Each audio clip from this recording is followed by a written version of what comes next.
Apa?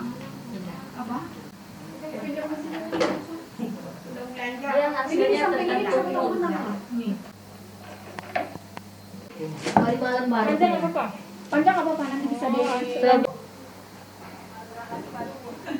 Sederalun, beberapa pengrajin masker kain di Kota Losmawe memproduksi masker kain bermotif daun. Untuk modalnya? Oh, model. Mereka adalah pengrajin yang tergabung dalam komunitas Eko Print Aisyah Losmawe. Masker kain bermotif daun ini diproduksi untuk meramaikan pasar yang ada di Kota Losmawe. Niat awalnya untuk bantu masyarakat biar terjangkau harganya. Jadi cuman belakangan udah banyak perusahaan yang minta, ya, tapi di sini ada untuk komersil kan lumayan, misalkan ada ini. Para pengrajin juga membangun solidaritas dengan memberikan harga terjangkau, yakni Rp13.000 per satuan, dengan harapan mampu diakses oleh masyarakat. Dari Losmawe, Zaki Mubarak, Serambi On TV.